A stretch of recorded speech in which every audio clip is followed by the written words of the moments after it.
Hello and welcome. Today we are having a look at an older title, Hellsplit Arena. The reason to get back into a 4-year-old game now is that it recently had a pretty big update that added mod support, which opens up the possibilities of this frankly quite impressive VR sandbox a lot more. Before we get into it, a little disclaimer, I did get the game for free, not as compensation for making this video or anything. The devs just sent a code, so I have to assume a bunch of creators in the hope that some would use it as an opportunity to bring attention to the new update, and as I have not played the game before, I was very happy to do just that. Let's first cover the base game itself, as it was new for me, maybe it's new for some of you too. After that we'll check out some mods to see what is new for the game. So what is Hellsplit Arena? Well, it's a physics-based melee combat game. The most common comparison is Blade and Sorcery, but without the sorcery and with a bit more structure. There's a campaign you can play through. I use the word campaign loosely here, but that's what the mode is called in-game. The campaign consists of 4 arenas that are all exactly the same, just a small circle but with different backgrounds, all looking very good. It's a pretty game if nothing else. Each arena has 8 rounds give or take, where you will fight waves of enemies. Enemy variety isn't amazing, it's all zombies and skeletons but with varying weapons and armor.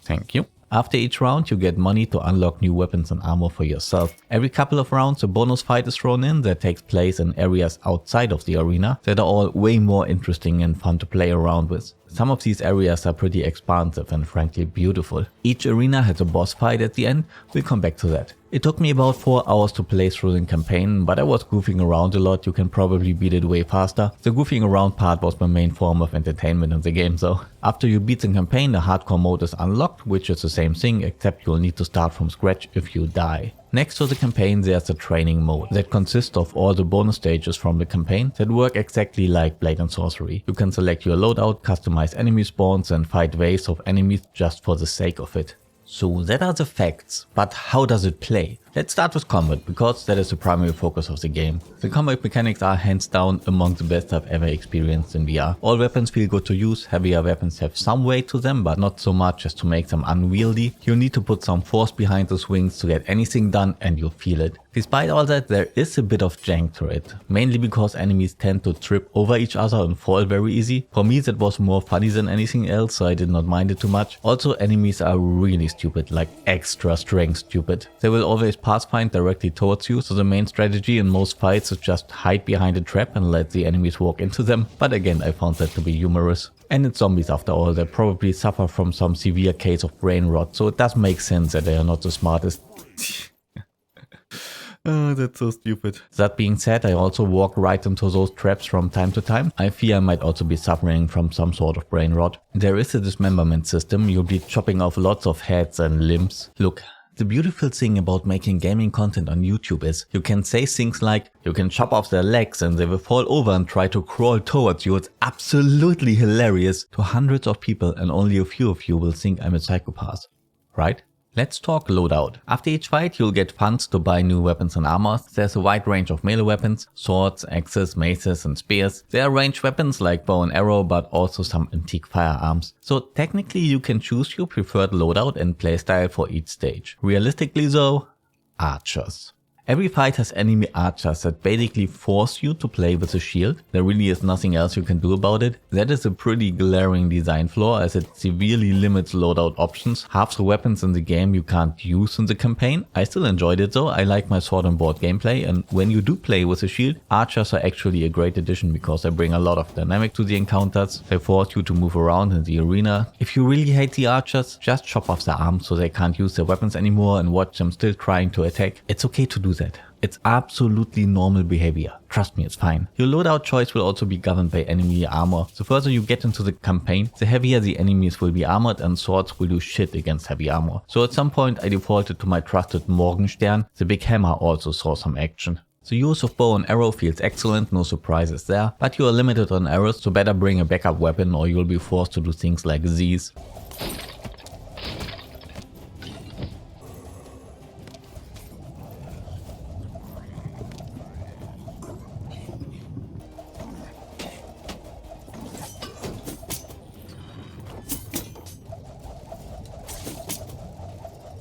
In some of the bigger areas you get access to a horse. Once I figured out how to control this, I had quite some fun riding down enemies.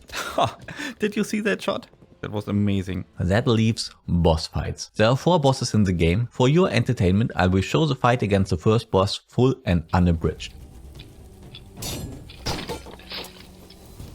was pretty good.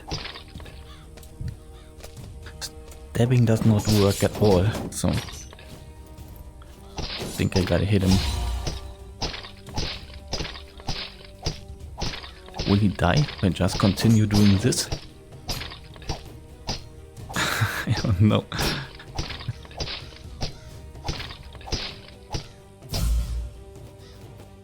Yeah, to be fair, the other bosses are not as bad as this, but they are not much better. At least they don't have archers, so you'll be a bit freer in loadout choice. I found the hand cannon to be very effective against the fat dude, for example. All in all, the fights are very easy. The whole campaign is very easy, to be honest. You will unlock in-game trophies for defeated bosses that you can pick up and pose with in front of the mirror. Every VR game needs a mirror, by the way. If you're working on a VR game that has some sort of lobby or home base and you haven't added a mirror yet, what the hell are you doing? There are also some in-game challenges that unlock some extra trophies. By just playing the game, I unlocked 3 of them. They give you some sort of hint what you'll have to do to get them. Speaking of trophies, the game also has Steam achievements, which have to be the worst achievements I have ever seen. Eat 10,000 bananas? No! Own the game for 3 years? What the hell? What a wasted opportunity. What I liked most, besides the very good, albeit a bit janky combat, is the insane attention to detail the game has. If you see something, you'll be able to pick it up. There's this beautiful lake area where you can go fishing. My spearfishing skills are severely lacking. Quite realistic, I suppose. Just drinking from the water, that's awesome. Let's just grab it. Got him. You can roast the fish and eat it. I love this stuff.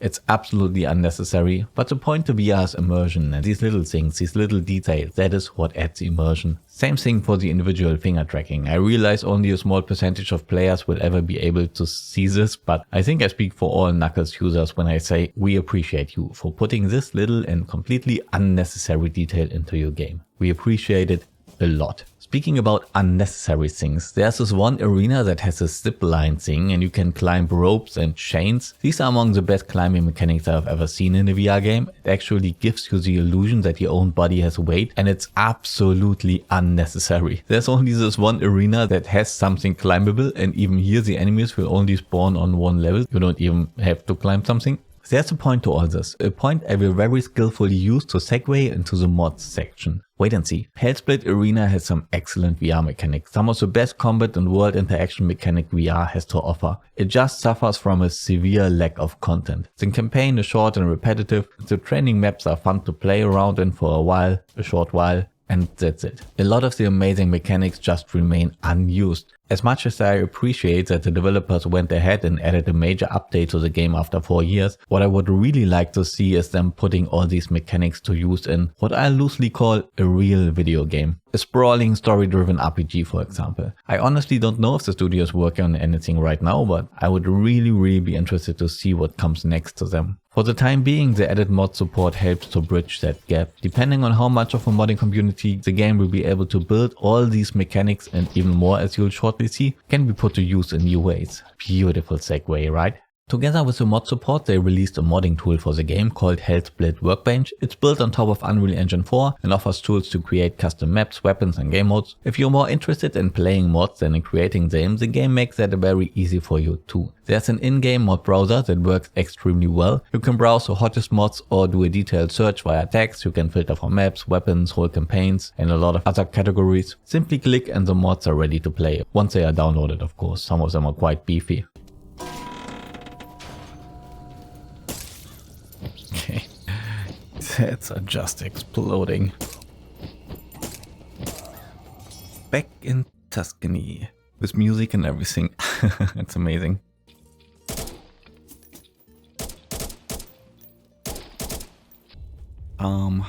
Yeah. Yeah. Panel should be where we're actually able to see the car. I like this green. I like this green a lot. But this time, Tuscany obviously comes with the buggy. How does this thing work?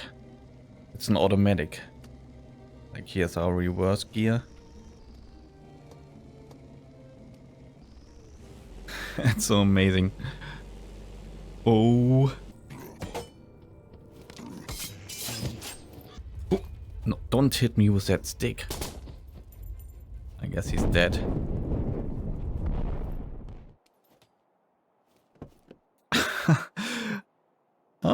Okay, you have to open the door to get in. Come, close the door. Definitely need a better weapon. Can't afford the sort of shotgun. I will buy the kukuri then, I guess. You know what we gotta do. How has this game like the best motion control driving mechanics I've ever seen in a VR game? It's an arena sword brawler. Oh, this is so amazing. Oh, no, no, no, no, no, no, no, no, no, no.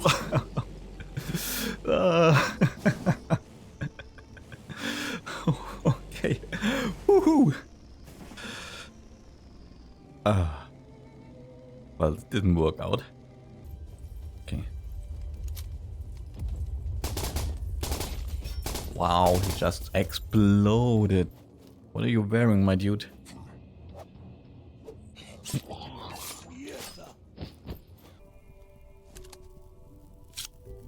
Drop kick.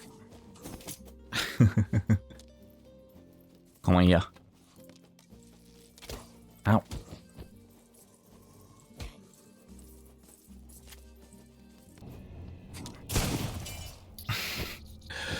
Yep. And pump it. Oh. Oh yeah, yeah. Don't do this if you don't have VR legs. Oh my god. This is so much fun. That's awesome. No scope. What the hell?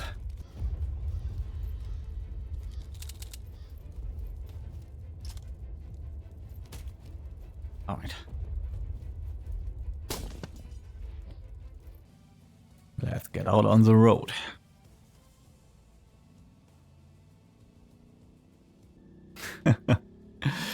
How is this so good? I don't understand. This has no right at all at being so good. I love this so much.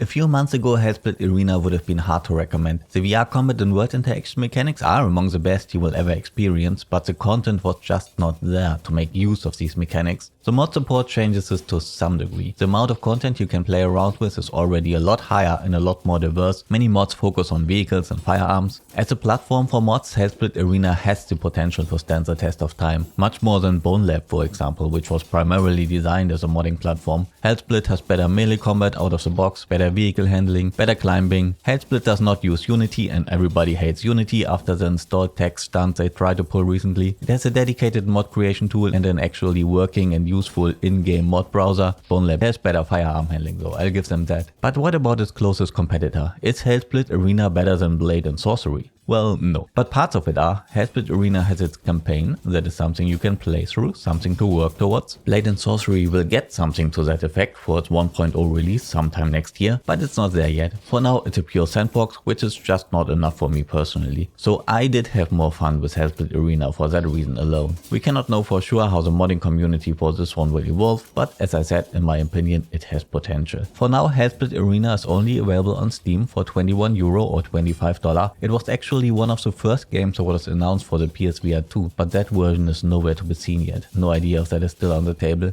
That's it for me today. I hope you enjoyed this little rediscovery of an older title. See you on the next one.